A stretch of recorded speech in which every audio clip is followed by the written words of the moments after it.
넘어질지라도 엎드러지느니라. 16절 이렇게 보시면은 그렇게 얘기를 합니다. 넘어질지라도, 그죠?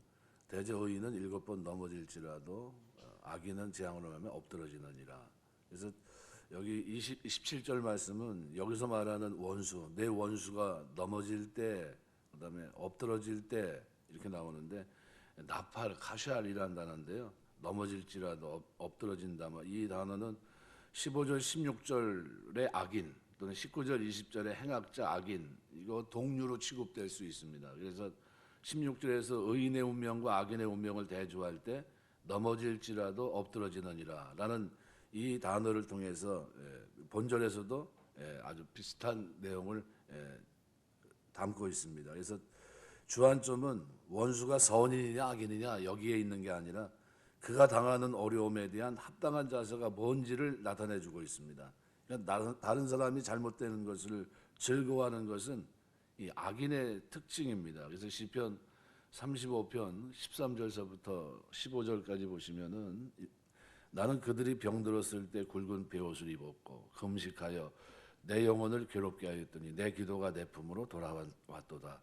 내가 나의 친구와 형제에게 행함같이 그들에게 행하였으며 내가 몸을 굽히고 슬퍼하기를 어머니를 곡함같이 하였도다. 그러나 내가 넘어짐에 그들이 기뻐하여 서로 모이며 불량배가 내가 알지 못하는 중에 모여서 나를 치며 찢기를 맞이 아니하는도다. 악인과 의인의 삶을 아주 극단적으로 보여줍니다. 악인은 어때요? 그렇게 선대했는데도 불구하고 악을 행합니다. 자기에게 선을 베푼 사람에게, 자기를 위해 기도해 준 사람에게 안 좋은 행동을 하는데 의인은 어떻습니까? 자기를 어렵게 한 사람을 위해서 금식하며 기도합니다. 아주 철저하게 친구가 죽었을 때와 똑같은, 그죠?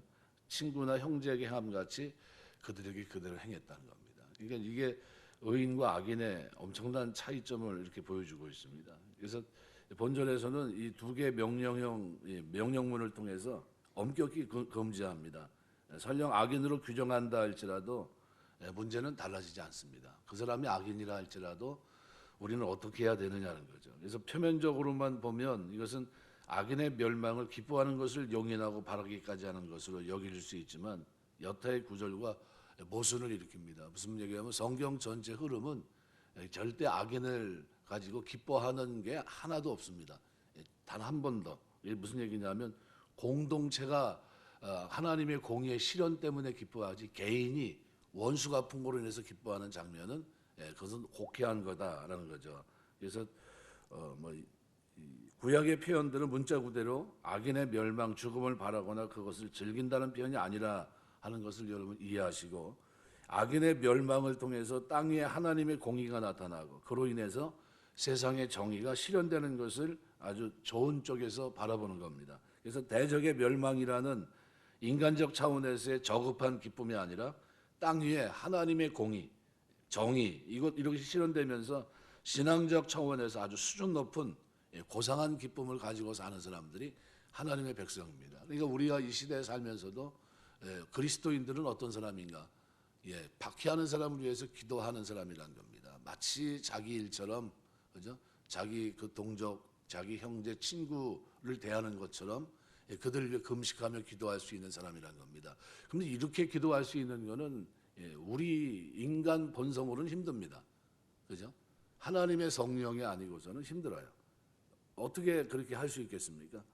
이게 사랑의 원자탄 선영호 목사님이 어떻게 그렇게 할 수 있겠어요?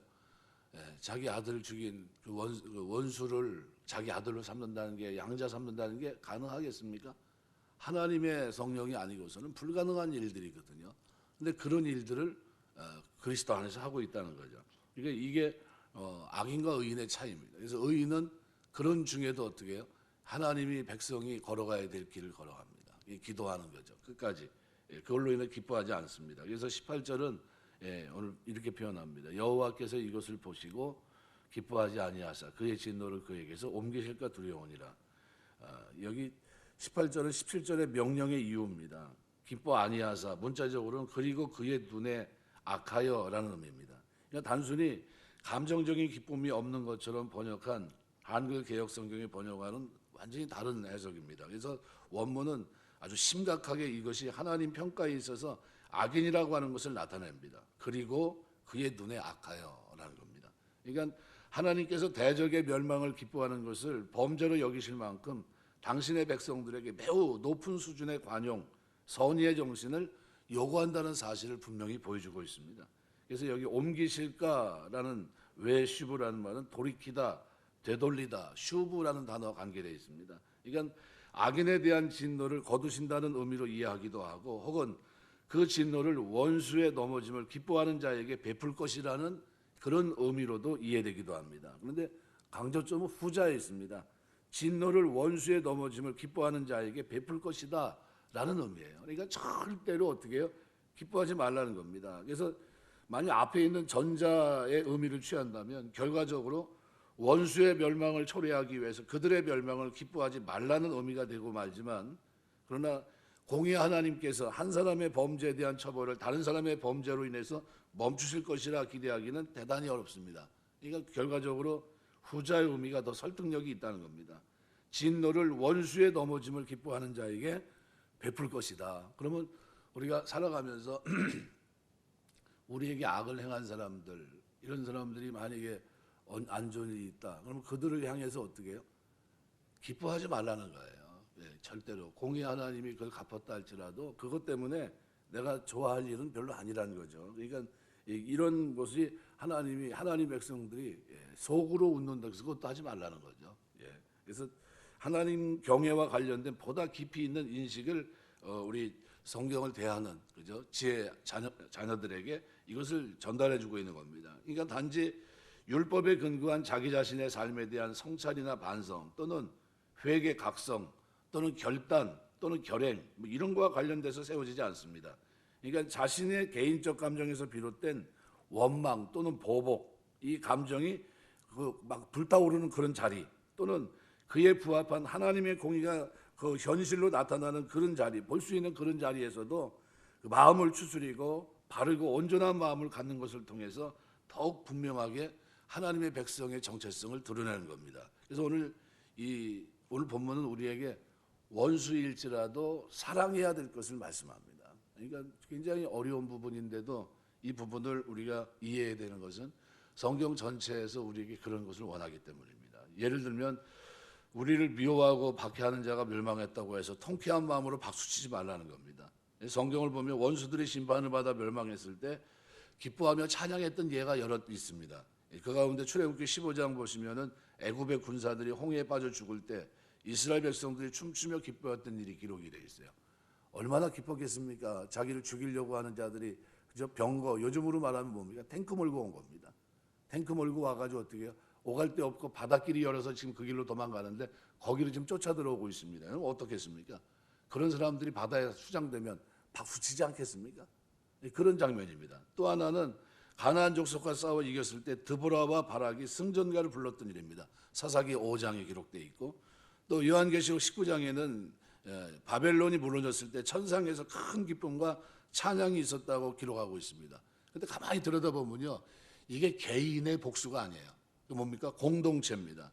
이 찬양 자체가 공동체적인 차원에서 사단의 세력이 멸망하고 하나님의 공의가 바로 세워지고 그 뜻이 성취되는 것을 기뻐하는 것이지, 원수 개개인에 대한 감정의 기쁨을 노래한 것이 아니라는 겁니다.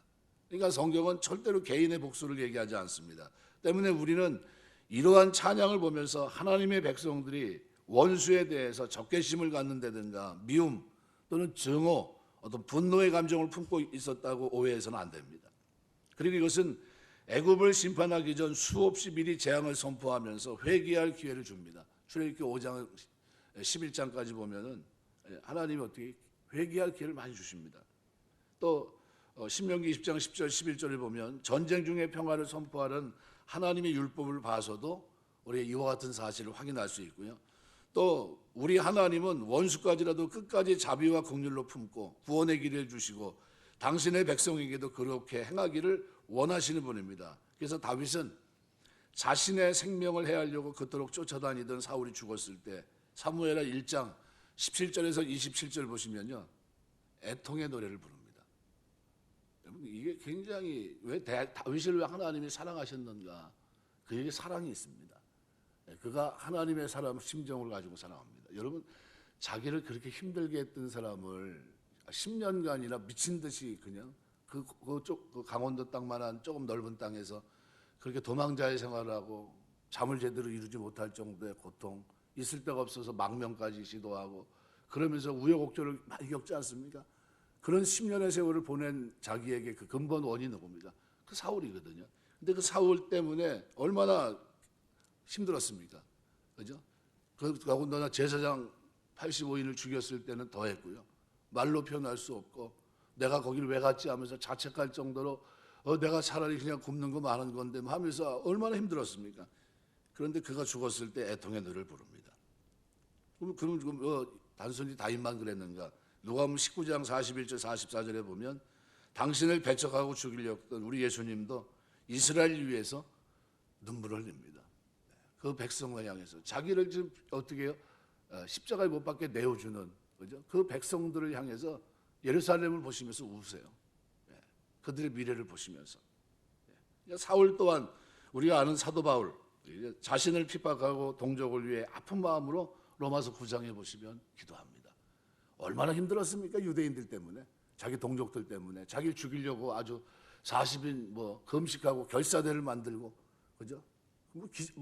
우여곡절이 많았지 않습니까? 얼마나 많은 위험, 신의 위협, 칼의 위협을 집어넣는 것은 뭡니까? 그 죽이겠다는 거예요. 죽이겠다는 겁니다. 그런 어려움 속에서 그가 하나님의 복음을 전하는데, 근데 나중에 그 모습은 어떤 모습입니까? 그렇게 자기를 힘들게 했던 그 동족을 향해서 기도합니다. 어떻게 기도해요?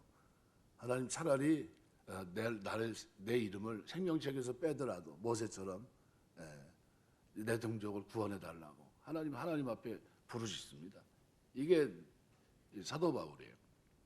그래서 다윗은 오히려 사울로부터 나중에 어떤 말을 듣습니까? 사무엘상 24장 17절에서 21절을 보면 너는 나보다 의롭다는 칭찬을 듣습니다. 나중에 결과적으로. 그러니까 우리 주님 또한 십자가에 못 박힌 로마 군인들에게서 저는 의인이요 하나님의 아들이라는 고백을 듣습니다. 마가복음 15장, 누가복음 23장에 보시면 왜 그런 고백을 듣습니까? 사랑하면 우리 스데반이 죽으면서 뭐라고 합니까? 아버지 저들의 죄를 용서해 달라고 기도합니다. 불가능한 기도 아닙니까? 그 기도문이 나오겠습니까? 그 죽어가는데 나에게 돌을 던진 사람들이 있는데 그리고 나는 지금 피를 흘리고 나는 아프고 그로 인해서 죽어가고 있는데 아버지 저들의 죄를 용서해 주옵소서 이 기도가 나오겠습니까? 근데 기도하고 있어요. 용서. 그러니까 오늘 우리가 세상 사람들처럼 우리에게 선대하고 사랑을 베푸는 자에 대해서 사랑하는 것은 당연히 하는 겁니다. 근데 이런데도 당연히 않으면 그건 뭡니까? 악인이에요. 악한 겁니다. 선대한 사람에게 악을 행하는 사람은 악인입니다. 그러니까 우리를 미워하는 자에 대해서만 사랑하고 우리를 그러니까 아주 구분이 명확한 거죠. 우리를 미워하는 자에서는 똑같이 미워하고 사랑하는 사람에게는 사랑하고 이건 뭡니까? 속이 좁은 겁니다. 어리석은 마음이죠. 그래서 마태복음 5장 44절 보면 너희 원수를 사랑하며 너희를 핍박하는 자를 위해 기도하라. 이건 주님 명령입니다. 산상설교에서 주님 말씀하시면서 하나님 백성들이 어떻게 살 것인가를 말씀합니다. 그래서 로마서 12장 20절 보면 원수가 줄이며 먹을 것을 주고 목마르면 마실 것을 주는 정도에 이르기까지 사랑과 자비의 마음을 우리가 품도록 우리가 부단히 기도하면서 노력해야 됩니다. 하나님 내 마음이 좀 너그러지게 하시고 많은 사람들에게 그 나에게 원수라고 하는 그죠? 원수의 말이 원수의 무슨 나귀가 길을 잃으면 어떻게 해요? 찾아줘야 된다. 아주 잘 됐다 저거 그냥 이참에 그냥 저 나귀가 사라졌으면 좋겠다. 이러면 안 된다는 거예요. 그러니까 하나님은 우리가 이 땅에 살면서 관계를 세워나가기 원하십니다. 좋은 관계를. 근데 좋은 관계는요, 지는 관계 속에서 일어납니다. 내가 섬기는 관계 속에서. 욥기서 31장 29절 30절 보면 내가 언제 나를 미워한 자의 멸망을 기뻐하였으며 그의 재앙을 만남을 인하여 기운을 뽐내었던가. 실상은 내가 그의 죽기를 구하는 말로 저주하여 내 입에서 범죄케 아니하였느니라. 욥이 살아가면서 그 얼마나 힘들었는데 그 고통의 시간을 지나면서 그러면서 뭐라고 표현합니까? 나를 미워하는 자의 멸망을 기뻐하며 그의 재앙 만남을 인해서 기운을 뽐내었던가. 그런 적 없다는 거예요. 기분 내지 않았다는 겁니다. 사도행전 7장 60절 보면 무릎을 꿇고 크게 불러 가로되 주여 이 죄를 저들에게 돌리지 마옵소서 이 말을 하고 자니라 분명히 기록합니다. 그래서 오늘 본문은 우리에게 그리스도인들은 어떻게 살아야 되느냐라는 질문. 원수가 핍박할 때 그들 위해 사랑으로 기도할 수 있어야 된다. 그들이 망할 때 그 죄로 인하여서 심판을 받고 그럴 때 어떻게 해요? 개인적으로 기뻐하면 안 된다는 거예요. 절대로 아유 잘 됐다 그렇게 하더니 그렇게 됐구나 이렇게 하지 말라는 거예요. 오히려 그럴 때는 하나님의 백성들은 어떻게 해요? 반면교사로 삼는 겁니다. 하나님 내가 저렇게 죄인이 되지 않게 하시니 감사합니다. 우리 어떤 목사님이 강도를 만났는데 그 만나가지고 시시껏 두들겨 맞고 돈도 다 뺏기고 그랬는데 하나님 앞에 감사를 드립니다. 뭐 때문에 감사합니까? 하나님 내가 강도 되지 않으니 감사합니다. 강도가 되지 않고 이렇게 남의 것을 뺏는 사람이 되지 않았으니 감사합니다. 그러면서 그 환경 속에서 어떻게 해요? 감사 조건을 찾거든요. 그럼 우리가 볼 때는 이해가 안 되잖아요. 아유 그게 뭐 그렇게 중요할까? 시껏 두들겨 맞고 다 뺏겼는데. 근데 하나님 보실 때는 우리가 이 변화되는 걸 얘기합니다. 성경은요, 하나님 우리에게 뭘 주시냐면 이 구약 선지자들이 보고 싶었던 것들이 신약에 어떻게 그리스도께서 이 땅에 오시면서 말씀으로 드러내신 겁니다. 보고 싶어도 보지 못하고 듣지 못해도 듣지 못한 것을 예수님이 오셔서 드러내셨고요. 이거를 누굴 때 사도들을 통해서 말씀을 전하는 자를 통해서 드러내시는 겁니다.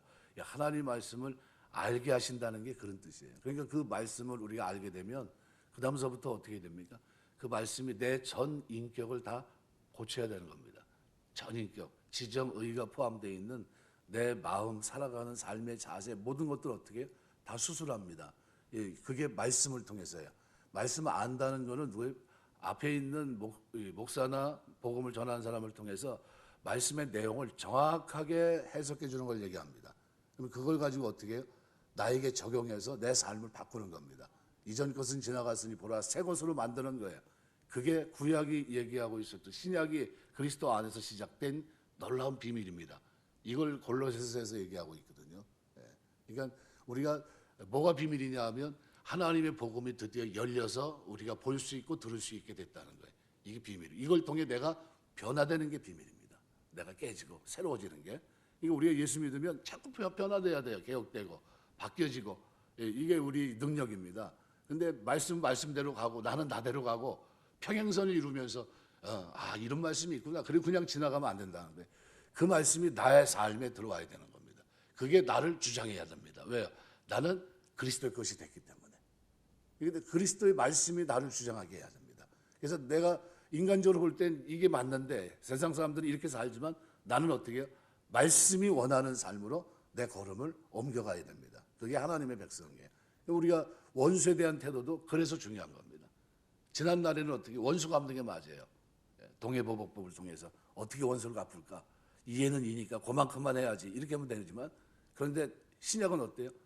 원수를 위해서 기도하고 그들을 위해 사랑하고 그들이 무너졌을 때 기뻐하지 말아라 라는 개념을 우리에게 주고 있는 겁니다. 그래서 우리가 신앙생활을 하면서 하나님 말씀으로 끊임없이 변화되고 새롭고 하나님 기대에 부응하는 진짜 새로운 피조물로 하나님을 섬길 수 있는 그런 은혜가 저와 여러분의 삶 속에 늘 충만하게 임하게 되시길 주의 이름으로 축원합니다. 기도하겠습니다.